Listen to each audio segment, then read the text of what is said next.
ನನ್ನ ಶಿರದಲ್ಲಿ ಧರಿಸಿದ ನಾನು ಶ್ರೀರಾಮನ ನಾಮಸ್ಮರಣೆಯನ್ನು ಮಾಡುತ್ತಾ ಜ್ಯೋತಿರ್ಮೇಧದ ದೊರೆಯಾದಂತ ವೀರಮಣಿಯ ಸಭಾಸ್ಥಾನವನ್ನು ಪ್ರವೇಶ ಮಾಡಿದೆ. ಒಳ ಬರುವ ಆ ಹೊತ್ತಿಗೆ ಯಾರೂ ನನ್ನನ್ನು ತಡೆದವರಿಲ್ಲ. ಯಾರೂ ನನ್ನನ್ನು ಕಂಡರೂ ಕಾರಣ ಇದ್ದವರ ಹಾಗೆ ವರ್ತಿಸುವುದಕ್ಕೆ ಮುಂದಾಗಿದ್ದಾರೆ ವಿನಃ ತನ್ನನ್ನು ಆತಿಥ್ಯಗೊಳಿಸುವುದಕ್ಕೆ ಮುಂದಾದವರು ಯಾರೂ ಇಲ್ಲ. ಹಾಗಾದ್ರೆ ಇವರೆಲ್ಲರೂ ಯಾಕೆ ಕನಿಷ್ಠ ಭಾವನೆ ನನ್ನನ್ನು ಕಾಡ್ತಾ ಇದ್ದಾರೆ? ಬಹುಶಃ ಹೀಗಿರಬೇಕು.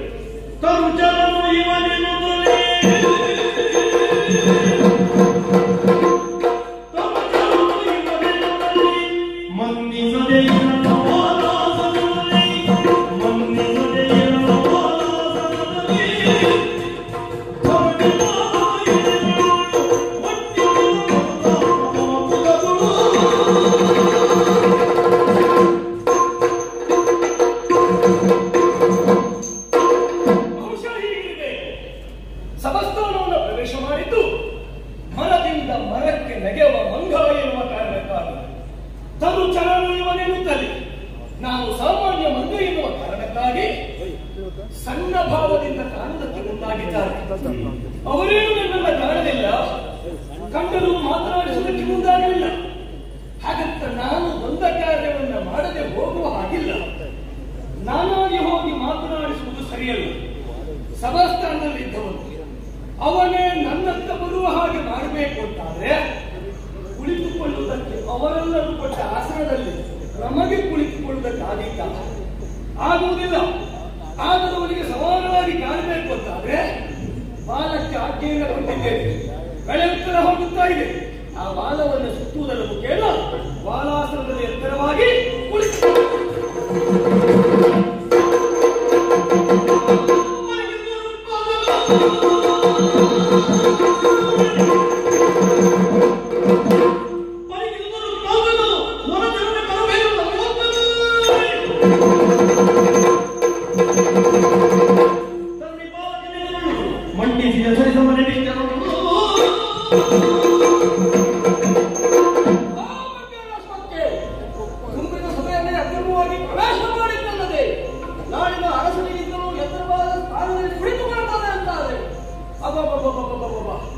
ಎತ್ತರವಾಗಿ ಕುಳಿತಾಕ್ಷಣ ನಾನೊಂದು ದೊಡ್ಡ ಮಂಗ ಮಾಡಿದೆ. ಸಾಧ್ಯ ಉಂಟಾ? ಕಾಗೆಯೊಂದು ಅಪ್ಪದಪ್ಪಿ ಸಿಂಹಾಸನ ಮೇಲೆ ಕುಳಿತಾಗ ನಮಸ್ಕಾರ ಅಂತ ಯಾರು ಕೈ ಮುಗಿಯುವುದಿಲ್ಲ. ಆ ಕಾಗೆಗೂ ಈ ಮಂಗಕ್ಕೂ ಏನು ವ್ಯತ್ಯಾಸ? ಆದ್ರೆ ಒಂದು ಮಾತ್ರ ಅರ್ಥ ಆಯ್ತು, ಈ ರೀತಿಯಾಗಿ ವ್ಯವಹರಿಸುತ್ತಿರುವಂತಹ ಈ ಮಂಗ ಒಂದು ಮಾತ್ರ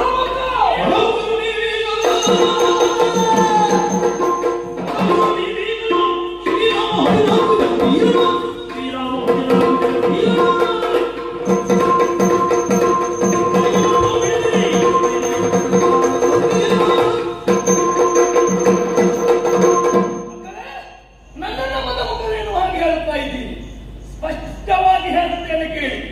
ಮದಮುಖರು ನಾನಲ್ಲ, ಮದಮುಖರು ನೀವಿದ್ದೀರಿ ಅನ್ನೋದಕ್ಕೆ ಸಾಕ್ಷಾಧಾರ ಇರುವುದುಂಟ. 14 ಲೋಕದ ಆಧಿಪತ್ಯವನ್ನು ಕೈಗೆತ್ತಿಕೊಂಡಂತ ಒಡೆಯ ಶ್ರೀರಾಮನ ಯಜ್ಞಾಶ್ವವನ್ನು ಕಟ್ಟಿ ದುರಂಕಾರವನ್ನು ತೋರಿಸುತ್ತಾ ಇದ್ದೀರಲ್ಲ ನೀವು ಮದಮುಖರು.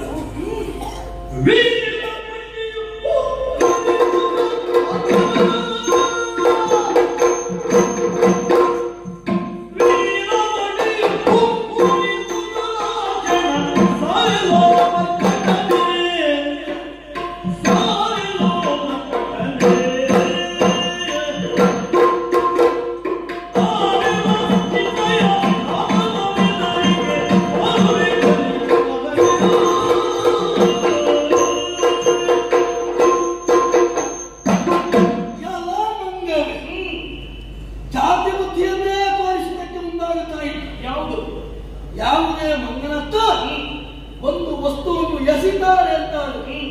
ಮಂಗ ಏನ್ ಮಾಡ್ತದೆ? ಪುನಃ ಎಸಿತದೆ. ನೀನು ಅದೇ ಮಾಡೋದಕ್ಕೆ ಹೊರಟದ್ದು. ಹೌದಪ್ಪ.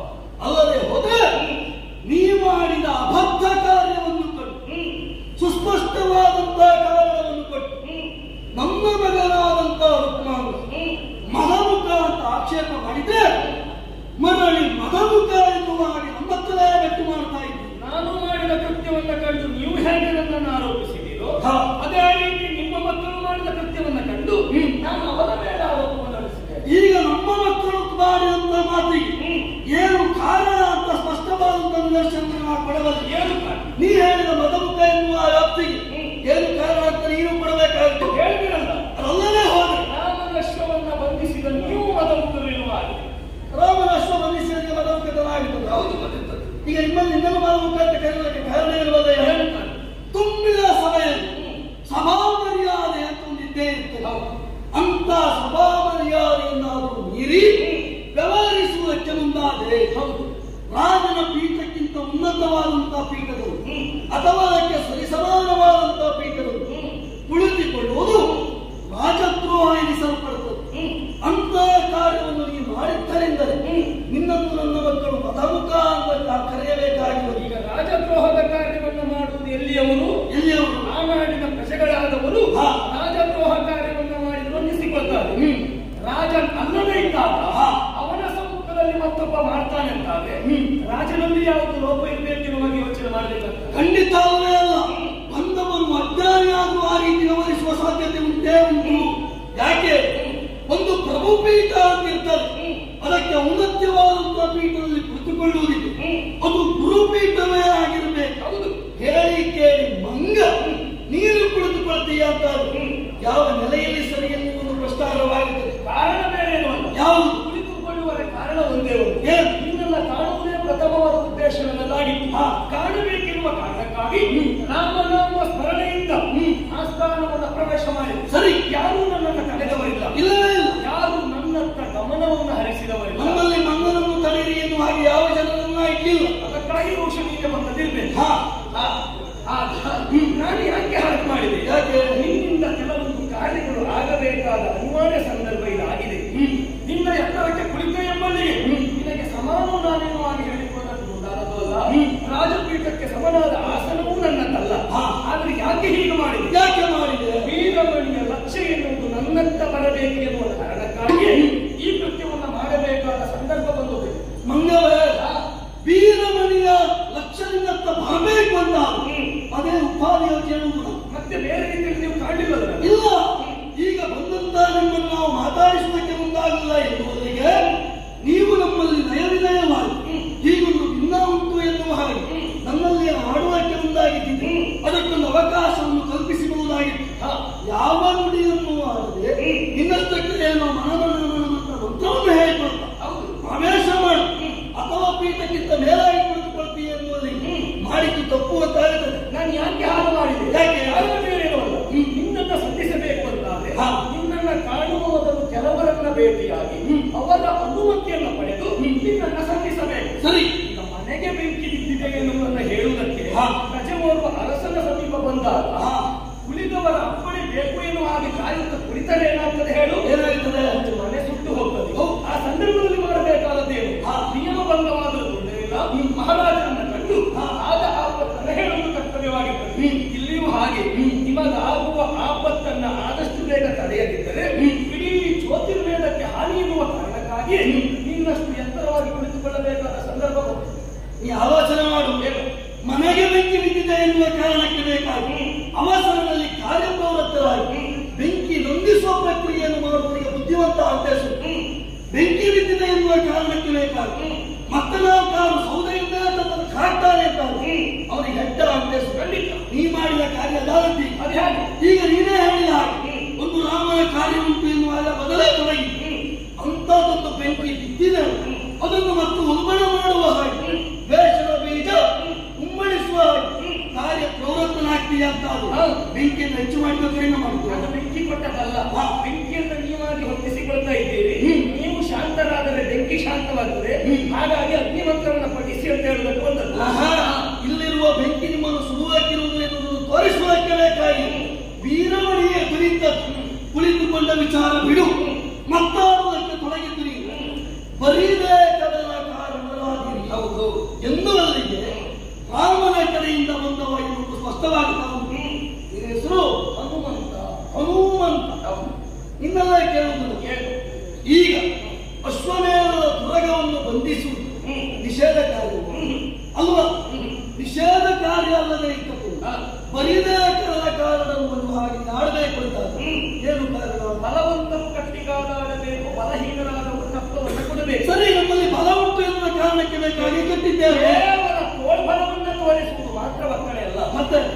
ಧರ್ಮದ ಬಲು ಇದ್ದವರು, ಧರ್ಮ ಜಿಜ್ಞಾಸೆಯನ್ನ ಪರಿಹಾರ ಮಾಡಿಕೊಳ್ಳುವ ಸಾಮರ್ಥ್ಯ ಇದ್ದವರು, ಅದಲ್ಲ ತಮ್ಮೊಳಗೆ ಧರ್ಮದ ಜಿಜ್ಞಾಸೆ ಉಂಟು ಎನ್ನುವುದನ್ನು ಶೋಧಿಸಿ ಹೇಳುವ ಸಾಮರ್ಥ್ಯ ಇದ್ದವರು ಅಶ್ವವನ್ನ ಕಟ್ಟಬೇಕು. ಅದಲ್ಲ ರಾಮ ಮಾಡಿದ ಕಾರಣವಾದದ್ದೇ ಹೀಗೆಲ್ಲ ಬದಲಾಗ್ತದೆ. ಧರ್ಮದ ಬಲು ಇದ್ದವರು ದುರ್ಗವನ್ನು ಕಟ್ಟಬೇಕು. ಹಾಗೆ ನಿಂತಕ್ಕೆ ನೀವು ಕಪ್ಪ ಕೊಟ್ಟವರಲ್ಲೋ ಅದರ ಅರ್ಥ ಏನಾಯ್ತು? ಅವರೆಲ್ಲ ಧರ್ಮದ ಬಲು ಇಲ್ಲದವರು ಅಂತಾಗಲಿಲ್ಲ. ಮತ್ತೆ ಸಂಪೂರ್ಣ ತಿಳಿದವರಲ್ಲ ಎನ್ನುವುದರ್ಥ. ಯಾಕೆ ಕಟ್ಟಿದವರೆಲ್ಲ ಯುದ್ಧಕ್ಕೆ ಬಂದಿದ್ದಾರೆ. ಯುದ್ಧಕ್ಕೆ ಬಂದ ಅವರಿಗೆ ನೀತಿ ಮಾತನ್ನು ಹೇಳಿ ನಮ್ಮತ್ತ ವಶ ಮಾಡಿಕೊಂಡು ಈಗ ಈ ಮಾತೇ ಹೌದಾದ್ರು ನಾವು ದುರ್ಗವನ್ನು ಕಟ್ಟದೆ ನಿಮಗೆ ಕಪ್ಪ ಕಾಣಿಕೆ ಕೊಟ್ಟು ಧರ್ಮದ ಬಲು ಎಂದು ಸಂಪೂರ್ಣವಾಗಿ ಅರ್ಥ ಆಗಲಿಲ್ಲ ಅಂತ ಬರುವುದಕ್ಕಿಂತಲೂ ಧರ್ಮದ ಬಲವು ಸರಿ ಉಂಟು ಎನ್ನುವುದನ್ನು ತೋರಿಸುವುದಕ್ಕೆ ಬೇಕಾಗಿ ಕಟ್ಟಿದ್ದೇವೆ. ಏನು ತಪ್ಪು? ಅದೇ ಹೌದು ಅಂತ. ಆದರೆ ಕಟ್ಟಿದಶ್ವ ನಿನ್ನೊಳಗೆ ಶಾಶ್ವತವಾಗಿದ್ದರೆ ಮಾತ್ರ ಕಟ್ಟಿದಶ್ವವನ್ನು ಬಿಡಿಸಿಕೊಂಡು ಮತ್ತೊಂದು ರಾಜ್ಯವನ್ನ ನಾವು ಪ್ರವೇಶ ಮಾಡುವ ಅಂದವನ್ನ ಕಾಣುವುದಕ್ಕೆ ಕೆಲವು ಸಮಯ ಉಳಿದಿದೆ. ಅದು ಪರಿಣಾಮದಲ್ಲಿ ಬರುವಂತಹ ಪರಂಪರೆ. ಹಾಗಿದ್ರೆ ಮೊದಲೇ ತೊಡಗುವಾಗಲಿ ಬರಿದೇ ತಾಡ್ತಿ ಎನ್ನುವಾಗ ನಾವು ಆಲೋಚನೆ ಮಾಡಬೇಕು. ನಾವು ಕಟ್ಟಿದ್ದಲ್ಲ, ನಿಮ್ಮ ರಾಮ ಅಶ್ವಮೇಧ ಮಾಡಿದ್ದೇ ಬರೀದೆ ಹೀಗಾಡುವುದಕ್ಕೆ ಕಾರಣ ಉಂಟು. ಒಂದು ಕಾಲಕ್ಕೆ ತಾತಕಿಯನ್ನು ಕೊಲ್ಲಲೋಸುವಾಗಿ ರಾಮನೇ ಹೋದನಂತೆ. ಆಗ ಒಂದು ಅನುಮಾನವಂತವನಿಗೆ ತಾತಕಿ ಹೆಣ್ಣಲ್ಲವೇ? ಆಗ ವಿಶ್ವಾಮಿತ್ರನು ಕೊಟ್ಟ ಉತ್ತರ ಇದ್ದದ್ದು ಚಾತುರ್ವರ್ಣ ತಾತಾಯ ಕರ್ತವ್ಯ ರಾಜಸೂರು. ಚಾತುರ್ವರ್ಣವನ್ನು ರಚಿಸುವುದಕ್ಕೆ ಬೇಕಾಗಿ ಇದು ರಾಜರಾದವರಿಗೆ ಕರ್ತವ್ಯ. ಅದು ಅಲ್ಲಿಗೆ ಮಾತ್ರ ಅನ್ವಯ ಅಲ್ಲವಲ್ಲ. ದೌಷ್ಟ್ಯವನ್ನೇ ಹೊಂದಿದಂತ ರಾವಣನನ್ನು ಕೊಂದಂತ ಇವನಲ್ಲಿಯೂ ಕೂಡ ಕ್ಷತ್ರಿಯರಾಗಿ ಅದು ಧರ್ಮ ಅಂತ ಆದವೇ ಅಲ್ಲಿ ಬಾರದೇ ಇದ್ದಂತ ಪಾತಕ ಇಲ್ಲಿ ಬರ್ತದೋ? ಏನು ಇಲ್ಲಿ ನಾವು ತಿಳಿದದ್ದು ಪರಮೇಶ್ವರನ ನೆಲೆಯಾದಂತ ನಾಡು ಇರುವ ಹಾಗೆ ಇದು ಗೊತ್ತಂತ ಇಲ್ಲೋ ಗೊತ್ತಿಲ್ಲ. ಇಲ್ಲಿ ಎಲ್ಲ ಹೇಳಿದ ನಾನು ಈಗ ತಾತಕಿಯನ್ನು ಕೊಲ್ಲುವಲ್ಲಿ ಬರದೇ ಇದ್ದಂತ ದೋಷ ರಾವಣನಲ್ಲಿ ಕೊಲ್ಲುವಲ್ಲಿ ಬಂತು. ರಾವಣನಲ್ಲಿ ಕೊಲ್ಲುವಲ್ಲಿ ಬಂತು ಎನ್ನುವಾಗ ನಿಮಗೆ ಹೇಳಿದ್ದೆ. ಈಗ ಅಶ್ವಮೇಧ ಮಾಡುವುದಕ್ಕೆ ಅಶ್ವಮೇಧ ಮಾಡುವುದಕ್ಕೆ ಲಂಕೆಯಲ್ಲಿ ಸೀತೆಯನ್ನು ಅಗ್ನಿ ಪರೀಕ್ಷೆ ಮಾಡುವ ಮುಖೇನ ಪಡೆಯುವ ಆ ಸಂದರ್ಭಕ್ಕೆ ನೀನು ನಂಬಿದ ಆರಾಧ್ಯ ದೇವ ಪರಮೇಶ್ವರ ಆಡಿದ ಮಾತು. ಹಾಗಾದ್ರೆ ಪರಮೇಶ್ವರನಿಗೆ ಗೊತ್ತಿಲ್ವಾ ದೋಷ ಉಂಟು ದೋಷ ಇರುವ ಯಾಕೆ ಮಾಡಬೇಕಿರುವ ನೀ ನಂಬಿದ ದೇವ ಹಾಗೆಲ್ಲ ಕಲ್ಪಿಸುವುದು ಪರಮೇಶ್ವರ ಬಂದದ್ಯಾವಾಗಿ ಪ್ರಶ್ನೆ ಗೊತ್ತುಂಟು. ಹೇಳೋ ಮುನಿಪ ಕೇಳ ದುಷ್ಕಾರ ಎನ್ನುವಾಗ ವ್ಯಸ್ತರಲ್ಲಿ ಆಡಿದಾಗ ನಿನ್ನಲ್ಲಿ ದೋಷ ಇಲ್ಲ ಎನ್ನುವಾಗ ವ್ಯಸ್ತರು ಸುಧಾರಾಯಿಸಿಕೊಟ್ಟ ಮೇಲೆ ಮತ್ತು ಉಂಟು ಎನ್ನುವ ಅನುಮಾನವನ್ನಿಟ್ಟ ಕಾಲಕ್ಕೆ ಅಗತ್ಯನೇ ಸೂಚಿಸಿದ್ದು ಈಶ್ವರ ಬಂದಿದ್ದಾವಾಗ ಅಶ್ವಮೇಧವನ್ನು ಸಂಗೋಪಾದವಾಗಿ ಸಾಗಿಸುವಲ್ಲಿ ಅದರ ರಕ್ಷಣೆಗೆ ಬರ್ತೇನೆ ಎನ್ನುವುದಕ್ಕೆ ಆಡುವುದಕ್ಕೆ ಬಂದದ್ದು ಈಶ್ವರ. ಯಾಗ ಮಾಡಬೇಕೆನ್ನುವಾಗಿ ಹೇಳಿದ್ದೆ ಈಶ್ವರ. ಬೇಕಾದ್ರೆ ಯಾಗದ ಸೂಚನೆ ನಾವು ಕೊಟ್ಟಿದ್ದ ಸರಿ. ಈಗ ದೇವರಿಗೂ ಸಮಾನವಾದ ಗುರು ವಿಶ್ವಾಮಿತ್ರ ಮಾತಿಗೆ ಬೆಲೆ ಇಲ್ವಾ? ಎಲ್ಲಿಂಟು? ಕೊಳ್ಳುವಾಗ ಪ್ರಶ್ನೆ ಮಾಡಿದ್ದು ಯಾಕೆ? ಹೆಣ್ಣು ಎನ್ನುವ ಕಾರಣಕ್ಕಾಗಿ ರಾವಣ ಹೆಣ್ಣು ಅಲ್ಲ ಹೆಂಗಸು ಅಲ್ಲ. ರಾವಣವನ್ನು ಕೊಂದದ್ದು ಸತ್ಯ. ಹೆಣ್ಣಿನ ಪ್ರಕರಣದ ಅದುವೇ ಅಲ್ಲ. ಒಬ್ಬ ಬ್ರಹ್ಮಹತ್ಯವಂತೂ ಅನ್ವಯ ಸೂತ್ರವನ್ನು ಅನುಸರಿಸಿ ಮಾತಾಡಬೇಕು. ಅದನ್ನೇ ಯಾಕೆ ಗೊತ್ತುಂಟ? ಒಂದು ವೇಳೆ ರಾಮನೊಬ್ಬ ಹಾಗೆ ಮಾಡುವುದರ ಮುಖೇನ ಲೋಕ ಎನ್ನುವುದು ತಿಳಿಯುವ ಹಾಗೆ ನಡೆದುಕೊಂಡು ಹೋದರೆ ಏನಾಗ್ತದೆ? ನಾಳೆ ದಿವಸ ನಿಮ್ಮ ಹಾಗಿನವರು ಉಳಿದವರಲ್ಲ ಬ್ರಹ್ಮಹತ್ಯೆ ಮಾಡಿಕೊಂಡು ಸುಮ್ಮನೆ ಇರ್ತಾರೆ. ಬ್ರಹ್ಮಹತ್ಯೆ ದೋಷ ಕರ್ತದೆ ಎನ್ನುವುದು ಲೋಕಕ್ಕೆ ಗೊತ್ತಾಗಲಿ ಎನ್ನುವ ಕಾರಣಕ್ಕಾಗಿ ರಾಮ ಮಾಡ್ತಾರೆ. ಸರಿ, ಈಗ ರಾಮನವರಿಗೆ ಆದರ್ಶ ಆಗಲಿ ಅಂತ ಮಾಡ್ತಾರೆ ಅಂತಾದ್ರೆ ಸ್ತ್ರೀ ಹತ್ಯೆ ಮಾಡಿದವರಿಗೆ ಆದರ್ಶಕ್ಕೆ ಏನು ಕೊಟ್ಟಿದ್ದಾರೆ? ರಾಮ ಗುರು ವಿಶ್ವಾಮಿತ್ರ ಕೊಟ್ಟಿದ್ದಾರೆ. ಏನಂತ ಕೊಟ್ಟಿದ್ದಾರೆ? ಏನಂತ ಕೊಟ್ಟಿದ್ದಾರೆ? ಸ್ತ್ರೀ ಹತ್ಯೆ ಒಂದಕ್ಕೆ ಯೋಚನೆ ಮಾಡಬೇಡ. ಲೋಕಕರ್ತಗಳಾದ ತಾತಕಿಯನ್ನು ಕೊಲ್ಲು ಎನ್ನುವ ಹಾಗೆ ಗುರು ವಿಶ್ವಾಮಿತ್ರರು ಹೇಳಿದ್ದಾರೆ. ಅದೇ ಗುರು ವಿಶ್ವಾಮಿತ್ರರು ಅಹಲ್ಯೆಯನ್ನು ಉತ್ತರಿಸಿರುವ ಹಾಗೆ ಗೌತಮ ಮಹರ್ಷಿಯ ಆಶ್ರಮದಲ್ಲಿ ಹೇಳಿದ್ದಾರೆ. ರಾಮ ಒಂದು ಕಡೆಯಲ್ಲಿ ಸಂಸ್ಕಾರವಂತ ಸ್ತ್ರೀಯನ್ನು ಉತ್ತರಿಸಿದ್ದಾರೆ, ಇನ್ನೊಂದು ಕಡೆಯಲ್ಲಿ ಲೋಕಕಂಟಕರನ್ನು ಹನನ ಮಾಡಿದ್ದಾರೆ. ಈಗ ನಾ ಕೇಳುವುದೇನಪ್ಪ, ಆ ತಾತಕಿಯನ್ನು ಕೊಂದ ಪಾಪಕ್ಕೆ ಏನಾದ್ರು ಮಾಡಿಕೊಂಡದ್ದುಂಟೋ? ಒಂದು ಕಡೆ ವಿಮೋಚನೆ ಮಾಡಿದ್ದಾರೆ. ಹೇಗೆ ಎನ್ನುವಾಗಿ ನಿನಗೆ ಗೊತ್ತುಂಟದ ವಿಷಯ. ಒಂದನೇ ದೋಷ ಇಲ್ಲ ಎನ್ನುವಾಗಿ ಗುರುಗಳೇ ಹೇಳಿದ್ದು. ಈಗ ಅಲ್ಲಿ ಅನ್ವಯಿಸಿ ಇಲ್ಲಿಗೆ ಅನ್ವಯಿಸುವುದಿಲ್ಲ. ಕೇಳುವುದು ಯಾವ ಗುರುಗಳು ಹೇಳಿಲ್ಲ. ಈಗ ಅಗಸ್ತ್ಯರು ಹೇಳಿಲ್ವೋ? ಅಗಸ್ತ್ಯರ ಗುರುಗಳಲ್ವೋ? ಅಗಸ್ತ್ಯರಿಗೆ ಪಾಪ ಬಂದಿಲ್ಲ ಅಂತ ಹೇಳಿದ ಮೇಲೆ ಮತ್ತೆ ತೊಳೆದಿದ್ದಾರೆ ಅಂತ ಅಗಸ್ತ್ಯರ ಮತ್ತೆ ವಿರೋಧ ಮಾಡಬೇಕಲ್ವೋ? ವೀರಮಣಿ, ನೀನು ಕಥೆಯ ಆಧಾರವಾಗಿ ಹೇಳುವ ಸರಿ, ಮೂಲಾಧಾರಕ್ಕೆ ನೀನು ಕೈ ಹಾಗೆ ಕಥೆ ಬೇರೆ ಮೂಲ ಬೇರೆ. ಮೂಲ ಬೇರೆ. ಮೂಲಾಧಾರವಾಗಿ ನೀವು ಹುಡುಕುವುದಾದರೆ ರಾಮೇಶ್ವರ ಹೇಳಿದ ಮಾತೇನು? ಚಕ್ರವರ್ತಿಯಾದವನು ಯಾಗ ಮಾಡಬೇಕು. ಯಾಗ ಮಾಡಬೇಕೆಂದು ಅರ್ಥ ಮಾಡಿಕೊಂಡಂತ ಶ್ರೀರಾಮಚಂದ್ರನ ಸಾಕ್ಯದ ಸಾರ್ವಭೌಮತ್ವವನ್ನು ಕೈಗೆತ್ತಿಕೊಂಡ ಮೇಲೆ ರಾಜಸೂಯ ಮಾಡುವುದಕ್ಕೆ ಮುಂದಾದವ. ಸರಿ. ಆ ಕಾಲಕ್ಕೆ ಭರತ ತಡೆದಾಡಿದ ಮಾತು. ರಾಜಸೂಯ ಮಾಡುವುದಕ್ಕೆ ಹೋದರೆ ರಕ್ತಪಾತ ಬಹಳಷ್ಟು ಹೆಚ್ಚು ಪಾಪ ಬರುತ್ತದೆ. ಹಾಗಾಗಿ ರಾಜಸೂಯ ಬೇಡ, ಹಾ. ಅಶ್ವಮೇಧ ಮಾಡು ಎನ್ನುವಾಗೆ ಹೇಳಿದ್ದು. ಇದು ನಿನ್ನ ಮೂಲಾಧಾರಕ್ಕಾಗಿ ನಾವು ಉತ್ತರ ಕೊಟ್ಟದ್ದು. ಸರಿ. ಹಾಗಿದ್ರೆ ಅಶ್ವಮೇಧ ಮಾಡುವುದಕ್ಕೆ ತೊಡಗಿದ್ದ ಈಶ್ವರಾಧಾರಿತ ಅಶ್ವಮೇಧದಲ್ಲಿ ಪುರಗವನ್ನು ಕಟ್ಟಬೇಕು ಎನ್ನುವುದು ಈಶ್ವರನೇ ಕೊಟ್ಟ ನಿರ್ಣಯ ಅಂತ ನಾವು ಅದಕ್ಕೆ ಬರ್ತೇವೆ. ಯಾಕೆ ನನಗೆ ಬುದ್ಧಿ ಕೊಟ್ಟವ ಅವನು. ಹಾಗಾಗಿ ಬರೀದೇ ಕೆಳನ ಕಾರಣರಾದಿರಿ ಎನ್ನುವ ವಾಕ್ಯವನ್ನು ನೀವು ಬಿಡಬೇಕಾಯಿತು.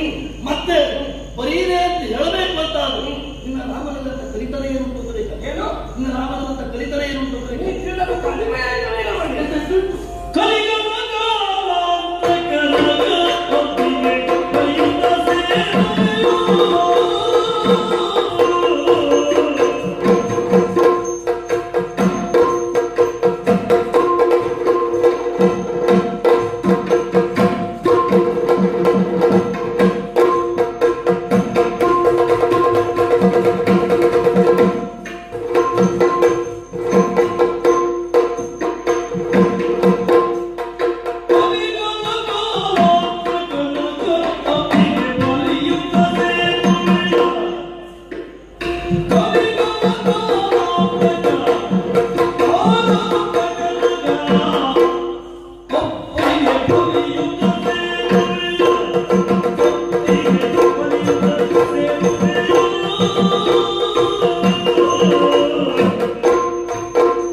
ಅವನ ಕಲಿತನವನ್ನು ನೀವು ತಿಳಿದದ್ದೇ ಬಹಳ ಕಡಿಮೆ ಆಯ್ತು.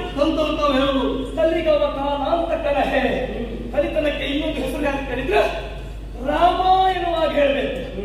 ಯಾಕೆ ರಾಮನ ಮುಂದೆ ಕಲಿತನವನ್ನ ಯಾರು ಪ್ರದರ್ಶನ ಮಾಡಕ್ಕೆ ಹೊರಟಿದ್ದಾರೋ ಅವರ ಪ್ರದರ್ಶನವನ್ನ ನಿಲ್ಲಿಸಿ ರಾಮ ಎಷ್ಟು ಏನು ಎನ್ನುವುದನ್ನು ತೋರಿಸಿದವ. ಇದಕ್ಕೊಂದೇ ಒಂದು ಉದಾಹರಣೆ ಸಾಕು. ಯಾವುದು ಬೇರೆ ಯಾವುದಲ್ಲ. ಒಡೆಯ ಶ್ರೀರಾಮನ ಸತಿಯಾದ ಸೀತಾಮಾತೆಯನ್ನ ಲಗ್ನಾನಾಥರಾದ ರಾವಣೇಶ್ವರ ಅಪಹರಣ ಮಾಡಿಕೊಂಡು ಹೋದ. ಆ ಸಂದರ್ಭಕ್ಕೆ ಸೀತೆಯನ್ನು ಹುಡುಕುತ್ತಾ ಬಂದಂತ ಶ್ರೀರಾಮಚಂದ್ರಮ ನನ್ನಿಂದಲೇ ಸುಗ್ರೀವನ ಸತ್ಯವನ್ನು ಮಾಡಿಕೊಂಡು ವಾಲಿಯನ್ನ ಹನನ ಮಾಡಿ ಅದಾದ ಬಳಿಕ 77 ಕೋಟಿ ಕಪಿನಾಯಕರು 18 ಅದ್ಭುತವಾದರು ಎಲ್ಲರನ್ನ ಸೇರಿಕೊಂಡ್ರ ಮುಖೇನ ಶತಯೋಜನ ವಿಸ್ತೀರ್ಣವಾದ ಶನದಿಗೆ ಸೇತುಬಂಧ ಮಾಡಿದ್ದೇವೆ. 100 ಯೋಜನೆ ವಿಸ್ತೀರ್ಣವಾದ ಆ ಸಮುದ್ರಕ್ಕೆ 100 ಯೋಜನೆ ಉದ್ದ 10 ಯೋಜನೆ ಅಗಲವಾದಂತ ಸೇತುವೆಯನ್ನು 5 ದಿನದಲ್ಲಿ ಕಟ್ಟಿ ಮುಗಿಸಿದವರು ನಾವು. ಆ 5 ದಿನದಲ್ಲಿ ಕಟ್ಟಿ ಮುಗಿಸಿದ ಆ ಸೇತುವೆಯಲ್ಲಿ ನಮ್ಮ ತಂದಿರುವುದು ಲಂಕಾನಗರವನ್ನು ಪ್ರವೇಶ ಮಾಡಿ ಅಲ್ಲಿಯೇ ತಾನು ಕಲಿಯುವ ಹಾಗೆ ಪ್ರತಿಷ್ಠಾಪನೆ ಮಾಡಿ ಮೊದಲೇ ನೆರೆದಿದ್ದ ದಶಕಂಠ ರಾವಣೇಶ್ವರ ಅವನ ತಮ್ಮನಾದ ಕುಂಭಕರ್ಣ ಹೆಚ್ಚೇನು ಅವನ ಸರ್ವ ಸಂತಾನವನ್ನೇ ವಿಭೀಷಣ ಒಬ್ಬನಿಗೆ ಉಳಿವನ್ನು ದೊರಕಿಸುವುದರ ಮುಖೇನ ಅವನ ವಂಶವನ್ನೇ ನಿರ್ವಂಶ ಮಾಡಿ ಕಲಿಗವ ಕಾರಾಂತಕ ಎನ್ನುವ ಕೀರ್ತಿಗೆ ಮಾತನಾದಂತ ರಾಮನ ವಿಷಯದಲ್ಲಿ ಇನ್ನೇನು ಬೇಕು ನಿನಗೆ? ಇಷ್ಟು ನೀ ಬಿಡಿಸಿ ಹೇಳ್ತಿ ಅಂತ ಏನು ಗೊತ್ತಿಲ್ಲ ಅಂತ ಭಾವಿಸಿ